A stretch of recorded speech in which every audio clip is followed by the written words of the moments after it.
The NRL takes a break this weekend for Rugby League's Rep Weekend. We kick it off with Australia and New Zealand up there in Brisbane on Friday night. Brett Kimmorley, the defending Four Nations champions, against the world champions. Yeah, that's right. It's a great clash. It's a one-off test match that we always look forward to. At least it gets the credit it deserves by a standalone weekend. Obviously, Australia making some debutants. You know, there's some new players. It's a changing of the guard, you would say. Some old players have been pushed out a little bit and some younger players get an opportunity. So the back line for Australia is pretty inexperienced. We do have still Inglis at fullback, and obviously we've got Cronk and Thurston in the halves. They'll steer the ship around, but the outside backs are new debutants. So it'll be nice to see how they go.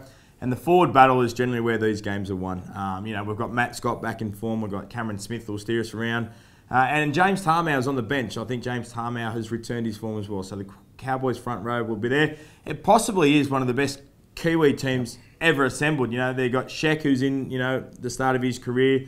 They've got obviously Foran and Johnson, who's the Golden Boot winner. They've got Jesse Bromwich, that's probably the #1 prop in the game. You know, so it's a nice little battle to be going into.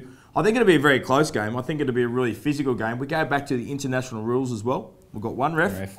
The ruck will be a little bit slower. The 10 will be a little bit shorter. It'll be a nice sort of tight game of football. I'm not too sure who will win. I hope Australia win because I'm a former Australian player. But I think this game will be a great clash, and an exciting clash to see who wants to be the #1 nation. Tim Sheen's decision to leave out Broncos star Justin Hodges, what did you make of that? Yeah, I think it's just a change in the guard. You know, obviously Justin Hodges has got some hamstring injuries. You know, he obviously did say that this is probably going to be his last year of rep football to try and have more of a career at the Brisbane Broncos. So he's not able to put too many games back to back, Justin, and I don't know if he trains too much. So I think, you know, Will Chambers certainly deserves a spot. He'll make the Queensland side. You know, Josh Dugan as a winger, I suppose, is an interesting move. He's played centre and he's played fullback. He's a great carrier of the football. So they need to start finding some positions for these players. So it sort of now means that some of these players are also guaranteed spots in the New South Wales or the Queensland sides, because if you get picked for Australia, you should be good enough to play for your state. Greg Inglis goes back to fullback, as you mentioned, with Justin Hodges out. What do you see his role? Does that change at all the way he'll play? How will Tim Sheens expect him to come into the line? Yeah, well, he's obviously a great returner of the football. I don't know if he's been overly great for South Sydney the last month, so he'll probably want to get back to Test footy and play extremely well. It's at Brisbane, where it's his home sort of track anyway. So I think Greg Inglis plays totally different to Billy Slater. They won't be able to have the ball-playing capability of Billy Slater. They lose a bit of the support running from Billy Slater, but they get a bigger frame. It probably starts their set rolling extremely well. So it's played a little bit different, a bit more structure there for probably what Australia have to play to get Greg Inglis into the game. But I think Billy Slater's a massive loss. I think he just does so much for you in attack and defence that he's someone you can never cover for. Who wins and why? I think Australia just scrape home. I think it'll be a very close game. I think it's going to be a really good arm wrestle. I think if the Kiwis get on top, it's going to be extremely hard for Australia to come from behind. As I said, with that inexperienced back line, and without Slater there, I just don't know how many points we've got in us. We'll grind out a victory. If Kiwis and Sean Johnson plays to the potential we saw him play last year's World Cup, then they might win. They might have a day out, the Kiwis. They might come and ambush us, but I would just hope that Australia scrape home. We move on to Saturday, and there are 3 games of International Rugby League in a game which will just grow the game. Yeah, that's right. They're all about expanding the game. You know, obviously it's on the Gold Coast. You'd think there'll be a massive crowd there at Seabus Stadium. So you get junior Kangaroos versus junior Kiwis, under 20s players it is. So you've got some players that have tasted first grade, and you've got some players that some of the people who are going to watch this game are going to say, who are you? But they'll start to get a name for themselves playing rep football in a big game. So the Kangaroos have got some, you know, recognised NRL players as well. You know, Valentine Holmes is in the side. Jackson Hastings is a bloke who's got a star in the making. So a chance for both of these sides just to sell themselves.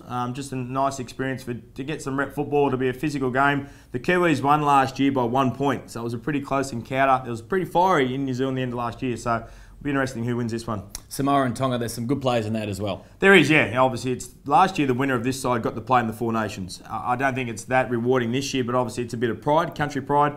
I like sitting at home and watching it because you get the different tribal dances before the game. You get the feeling about what it's about. There's some great rep footballs, great NRL players in both sides. You'd expect to see an open style football game in this one. You expect to see a lot of points and a lot of skill. Game 2 on Saturday is PNG versus Fiji up there at Seabus Super Stadium on the Gold Coast. Some good players in this as well. Yeah, there is some great players. You know, it's just part of the emerging nations, you know, growing the game in both these countries. You know, PNG started in the Queensland Cup last year. They've had a taste of being in that domestic competition, travelling and going through. So they're growing their game, and obviously we know that in PNG they love rugby league. Fiji have been announced that they'll play in the New South Wales Cup next year. So that's a part of getting their sort of country ready, starting to show themselves off, play a bit of rep footy and see where they're at. So I think for both of these nations, it's really great that they grow the game, and obviously two islands or two areas of the country that love rugby league. They desperately love rugby league, and I think it's great they get to play the game. Obviously for Fiji, you got Kevin the Guama, who's actually in outstanding form with a great tap back last week, and Marika Korobidi. So you got some tough players and some good players, but you'll just see some exciting football and just a great way to promote the game in both those countries. Samoa and Tonga follows that game on the Gold Coast. It just screams physicality. It does.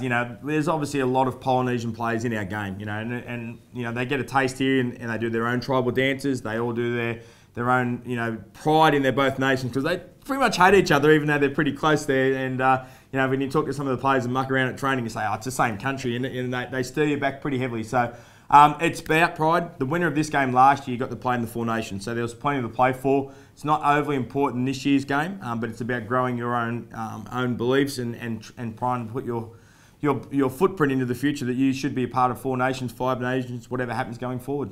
Sunday afternoon, it's the annual City Country Clash in a virtual New South Wales Origin trial. Down there in Wagga Wagga, it's virtually everyone wants to see about the halves. Yeah, well, they're obviously resting Trent Hodkinson and Mitchell Pearce. So is that the halves that New South Wales are going to pick, or is that one of the halves that's going to accompany someone else in the 5'8" position? So James Maloney's playing and Josh Reynolds are playing. So they've both been told to go out and play well and try and push their positions to play who's going to get picked in the halfback situation. So there's about 8 or 9 positions they're saying are up for selection, because you've got the test players that should be guaranteed New South Wales spot. But I think it's a really good opportunity to see some young players play some rep football. We've got Matt Moylan getting a taste.